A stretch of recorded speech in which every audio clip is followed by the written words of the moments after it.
Hello, hello, Foxtrot 4 Hotel Whisky Novembre. Je vous retrouve pour une petite vidéo d'avancée du projet que je développe actuellement sur la base d'un Stream Deck Mini pour l'instant.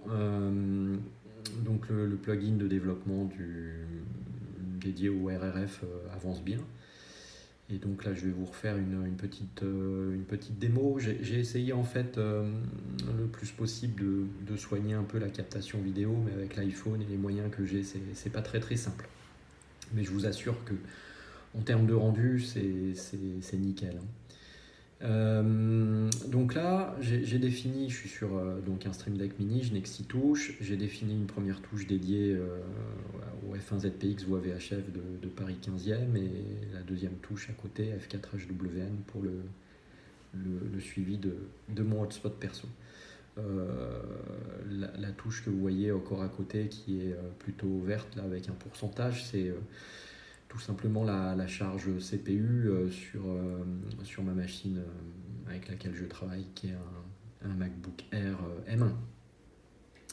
Voilà, alors si je passe donc sur F1ZPX, voilà, j'arrive ici et je vais basculer d'ailleurs ici. Je vais monter le son d'ailleurs un petit peu du 705 qui est à côté pour que vous ayez les annonces.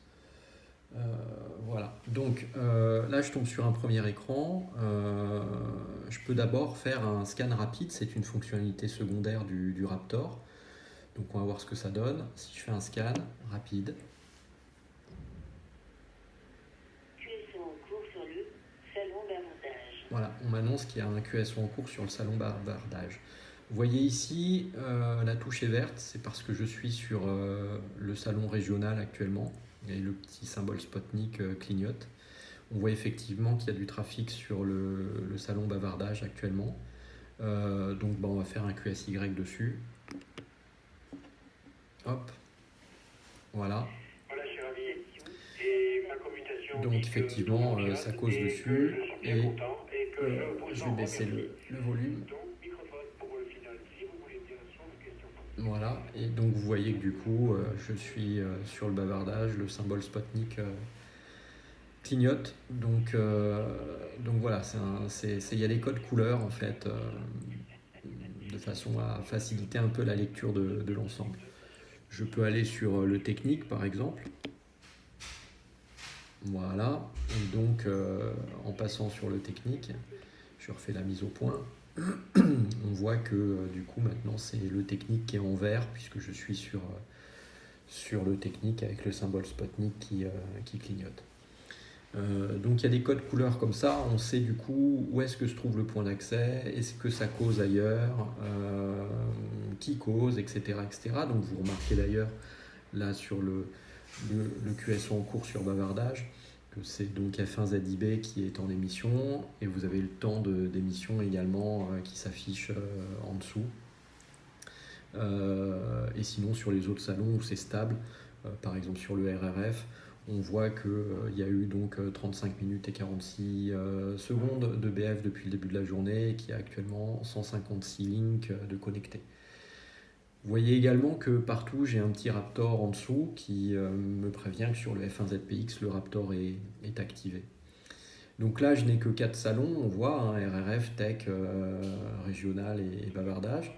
Le Raptor a fonctionné d'ailleurs, je viens de rejoindre un nouveau bavardage puisqu'il y a de l'activité là-bas. Je vais passer sur le bouton autre et sur le bouton autre je retrouve les autres salons, donc en l'occurrence le French Open Network international, local, expérimental. J'ai toujours un raccourci pour faire un scan rapide éventuellement et je retrouve un dernier bouton encore qui me permet d'aller vers outils. Donc outils, en gros, c'est là où j'ai regroupé différentes choses. Le basculement par exemple sur le perroquet, l'activation du Raptor, activation des activations puisque ça fonctionne comme un interrupteur, hein. Le scan, on l'a déjà vu, ou l'annonce de l'adresse IP.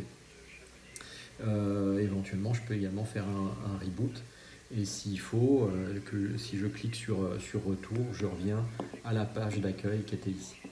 Alors, je vais vous montrer par exemple si j'agis sur le Raptor. Donc je viens ici, je coupe le Raptor. Et donc, je sais pas, j'ai pas entendu l'annonce parce qu'il y a un QSO en cours. Ouais, donc je pense que si, c'est bon. C'était bien passé, ça a bien été pris. Donc on voit effectivement que du coup, le Raptor maintenant ne s'affiche plus là sur toutes les petites touches, puisqu'il a été désactivé. Et donc si je reviens, je retourne sur outils, hop, et que je réactive le Raptor, voilà, si je reviens ici,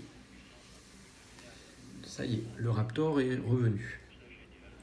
Je vais vous montrer également une autre petite fonctionnalité qui a été développée. Je vais rebasculer volontairement sur le salon régional. Donc, toutes les minutes, bon, il y a un timer, donc je ne sais pas quand est-ce que ça s'affichera, mais vous allez le voir. Toutes les minutes, sur le salon sur lequel vous vous trouvez, s'il n'y a pas d'activité, si personne ne cause, etc., vous allez voir afficher à la place du nombre de links connectés, vous allez voir afficher la température de votre Spotnik. Alors, je l'ai mis parce que je sais qu'il y a beaucoup d'OM qui sont très vigilants sur la montée de température de leur hotspot. Bon, moi perso, mon hotspot il respire naturellement, il est 30 degrés, 9. Voilà, alors moi mon hotspot, je l'avais déjà expliqué, il n'est pas du tout dans une boîte ou quoi que ce soit, il est posé sur 4 petites entretoises, donc ça ventile naturellement et j'ai pas de soucis. Donc voilà, donc avec ce plugin, vous pouvez simplement suivre les différents salons qui sont gérés par le RRF Tracker. Donc gérer des QSY en faisant un simple appui sur une touche. Vous pouvez activer et désactiver le Raptor, vous pouvez faire des actions de type je sais pas, passage sur le perroquet, annonce de l'adresse IP, reboot, etc., etc. C'est extensible également pour ceux qui savent mettre la main dans le cambouis, notamment sur la partie remote.js qui tourne sur le Spotnik. Vous pouvez enrichir tout ça avec d'autres commandes si vous avez envie. Voilà, cette démonstration était aussi pour vous montrer que 6 touches, en fait on s'en fiche d'avoir 6 touches ou 12. La seule contrainte c'est qu'effectivement vous ne pouvez pas par exemple afficher le suivi de tous les salons en même temps, puisqu'il y a plus de 6 salons sur le RRF. Mais sinon, avec des systèmes de raccourcis, des notions de page, comme ça on peut passer d'une page à une autre et il y a vraiment, l'écosystème Stream Deck, je l'ai déjà dit plusieurs fois, est très très riche et en fait on s'en sort toujours très bien. Il y a des moyens de passer d'une page à l'autre ou de passer à une page en particulier, etc. etc. C'est très très bien fait. Et en fait, la contrainte du nombre de boutons n'est pas si importante que ça. Voilà, donc là j'espère que vous aurez une meilleure vue un peu de ce que l'on peut faire. C'est très très souple à utiliser, c'est souple à configurer et c'est franchement c'est très très sympathique. La prochaine vidéo, ça sera probablement sur un autre modèle puisque je devrais avoir sous le sapin, je l'ai déjà d'ailleurs mais je ne l'ai pas ouvert, le Stream Deck Plus. Qui dispose de 8 touches au lieu de 6, mais surtout qui dispose de potentiomètre. Donc ça peut changer aussi pas mal de choses au niveau de l'ergonomie. Je ne me suis pas encore plongé dans les docs techniques, mais je pense qu'il y aura des choses sympathiques à faire. Voilà, je pense que je vais lancer une version de test en version auprès de bêta-testeurs. Si vous avez un Stream Deck ou si vous en achetez un, envoyez-moi un mail et puis je vous indiquerai comment tester. J'ai déjà envoyé un mail en ce sens à un OM, mais plus on sera nombreux, mieux ce sera. Voilà, pour l'instant j'ai pas ouvert les sources. Allez, 73 à tous, 4HWN en QRT, ciao, bye bye.